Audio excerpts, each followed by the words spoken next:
hardy souls who stayed up until the wee hours of this morning to watch the two worst teams in baseball go at it. First of all, you have my sympathies. Second, maybe the manager's decision late in the game wasn't all that bad. Good morning to you. Good Wednesday morning. I'm Dejan Kovacevic of DK Pittsburgh Sports.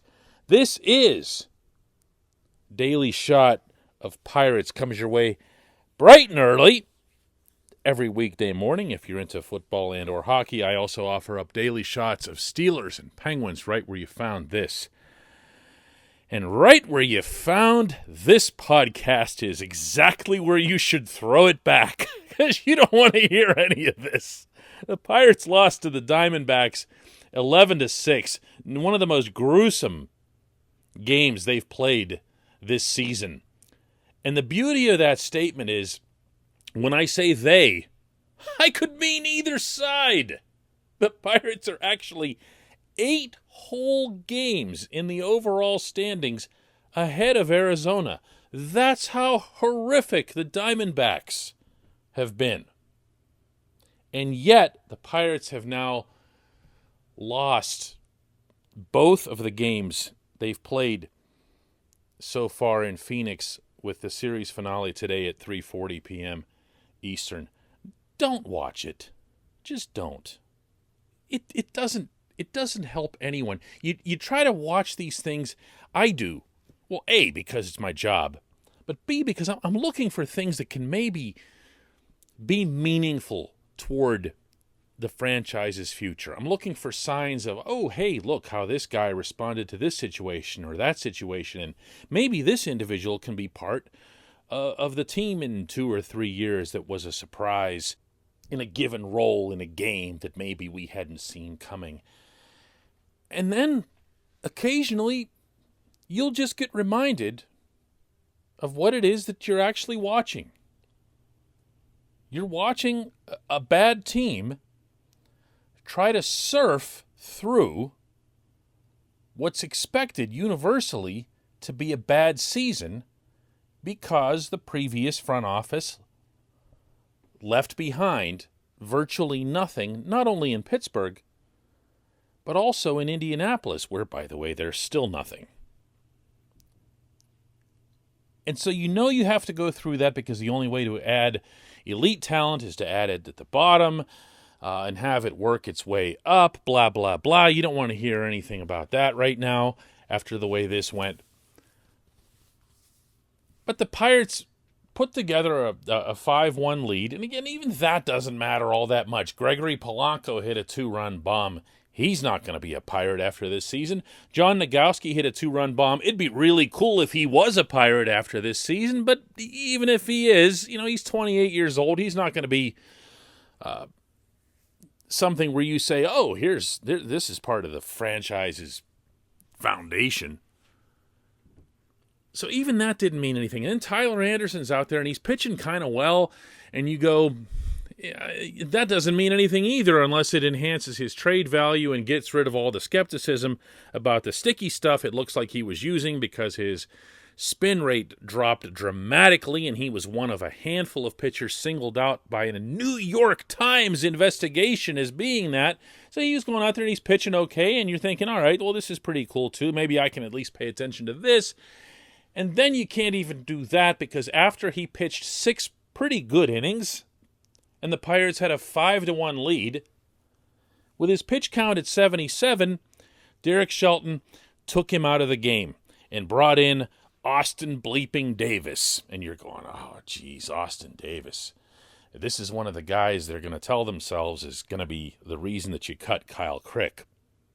Austin Davis gets just annihilated. Walks guys. It was just total trash. Clay Holmes comes in and relieves for him, and Clay Holmes relieves himself all over the mound, worse than Davis had. I don't even remember how many runs Arizona scored. I don't even remember if I'm relaying to you correctly the scores as they happened. I think it actually might have been 5-3 or something. I have no idea. It ended up what it ended up, 11-6. And afterwards, Shelton was asked about his decision. to lift Anderson when he did? Well, the pitch number didn't have anything to do with it. It was the fact that inning he started to get away from his delivery. He missed it high and arm side with his fastball, and his arm just wasn't catching up. And that's a sign of fatigue right there. And then we had we had Davis with 3 of the next 4 guys being left-handed with the matchup that we liked. But for that, it was more the fact of where TA was at that point. That's fair. I'll take the man at his word for it. He and Oscar Marine are both watching Anderson. They see him flying open. They see something going wrong with his delivery, and they cut him off where he was. Whatever. I'm going to tell you about a managing decision in this game that I loved. Go ahead and rip the guy for whatever for Anderson. You can do that to your heart's content. Here's a manager decision in this game that I loved. Clay Holmes was out there just dying on the hill. He had nothing. Everything he served up was just getting slaughtered somewhere. And I'm thinking to myself, you're on a long road trip. You're already thin on the bullpen. After this series in Phoenix, you're going to San Francisco to play the best team in the National League, and they're going to tax your pen that much further. If I'm the manager, I am letting Holmes pitch until Friday if I have to. There is nothing that ticks off a manager more than a reliever who can't just tough it out and get the extra 1/3 or 2/3 of an inning that's needed to bail out a bullpen. It doesn't matter to fans. I know that. I hear that all the time. But it really matters inside a clubhouse, especially in the manager's office. Because it dictates not just how they're handling things in that game that's right in front of you, but also the next game and maybe even the game after that. And Shelton just left him out there. I'm not going to suggest anything malicious here. I'm not going to suggest that he doesn't care if Holmes gets hurt or whatever else, or that they would have let him throw 90 pitches or something ridiculous. But he never budged from that dugout. He is like, you are so ending this inning. And eventually, Holmes did. I like that. I was not sure Shelton had that in him. And I've now seen a couple examples over the past few days that have kind of impressed me in the longer term sense as to what kind of a manager he can be. But this is, look, I'm looking for the ultimate silver lining in just the ugliest cloud. Terrible baseball game. The only thing that could possibly make any of this worse is if I flew out myself to San Francisco to cover. Wait, I'm doing what? Oh, no! No! I'm flying. No! We'll be back with just one question.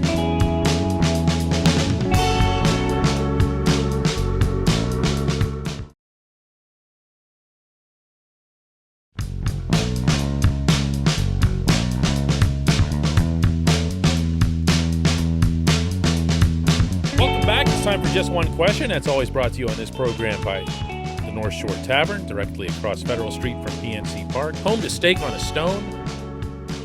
Home to the planet's only fully dedicated Pittsburgh Baseball Club sports bar. Pirates memorabilia, wall to wall. Doesn't change either. Doesn't turn into a Steelers bar or a Penguins bar at any other time of year. This is just Buccos, wall to wall. Visit North Shore Tavern, especially when the team's on the road.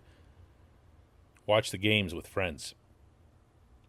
Today's question comes from Scott Nelson, who asks, are the Pirates going to start another new trend in the draft? Top-tier talent under slot to gather more top-tier talent, or was this a fluke since there wasn't a dominant number one? Try to give you some background on what Scott is asking here. Scott obviously knows his stuff. The Pirates kind of blew up the old draft model by grossly spending over slot in lower rounds. They broke what at the time was an unwritten rule. And when they did it with Josh Bell in giving him a $5 million bonus as a second rounder, when in particular the Boston Red Sox really, really wanted JB and let him go in the first round because they knew what his bonus was and didn't feel he was worth a first-round pick, the Red Sox and the Yankees and a few other usual suspects, if you can believe this, went crying that the Pirates had gamed the system. Imagine a system that's completely built to bury markets like Pittsburgh. They were complaining about that. Not surprisingly, the reaction from Major League Baseball was instant, and they changed the system. So now the Pirates are doing something else. The Pirates are taking their bonus money, some of it that they could have given to Henry Davis, the number 1 overall pick, the Louisville catcher, and they've spread it around. This is not a new or a pioneering concept. This is not a break the system kind of concept. Other teams have done this, and there's nothing wrong with it. There's no unwritten rule component to it, nor a written rule. So anyone who would have an issue with it would really be barking up a hollow tree, I guess. Is that a way I could put that? Or do I need some more caffeine here this morning? Wow. Barking up a hollow tree. But they wouldn't have an argument is what I'm saying, okay? They just wouldn't. So I think, Scott, to your final point, that's the strongest one where you say, was this a fluke since there wasn't a dominant number 1? Let's put it this way. Let's say that Jack Leiter had been what people who don't closely follow baseball or the draft either thought or hoped. Let's say Jack Leiter was actually this 6'3", sturdy frame guy who showed no risk of injury and didn't have a dip in performance in his year at Vanderbilt and everything else here. Let's say that Jack Leiter was Steven Strasburg. Let's go that far, okay? Meaning Strasburg at that age. If you have that player at number 1 overall and you're the Pirates and you decide that you'd like to spread around the bonus a little bit, you're doing it wrong. You're doing it wrong because then you're letting go of a potentially generational talent. And that can't happen. And that's when a real, honest blowback would have been deserved. But in this class, where you couldn't get anyone to agree, not only on who was number 1, but who was even like the top 5, or who belonged in or out of the top 5. So yes, this was a case of all of the cards aligning in a certain way, and the Pirates playing those cards to their best advantage. I'd be stunned if you see this replicated even by the Pirates next year, because everything has to work out like this. You have to have a number 1 that's not a clear number 1 so that you can kind of negotiate with them. Even if Henry Davis, as Ben Cherington has said, was the actual number 1 on their baseball draft board, you still have that wiggle room there. You'd also have to have the number 1 overall spot because you have a bigger overall pool of money from which to operate. The Pirates are allotted $14.4 million because of their spot at number 1, more than any other team. So there's a lot of it just happened to work out that way kind of thinking that goes here. So no, I don't think you're going to see teams take any kind of dramatically different approach moving forward. And I have a feeling that if and when baseball produces its next great prospect, that you're going to see this thing just get tossed right out the window because there's no way that great prospect won't get the full amount. I appreciate the question. I appreciate everybody listening to Daily Shot of Pirates. We'll have another one tomorrow. Hey everybody, thanks for listening. Please subscribe to our DK Pittsburgh Sports channel and don't forget to hit the bell to get notified every time we post a new video or podcast.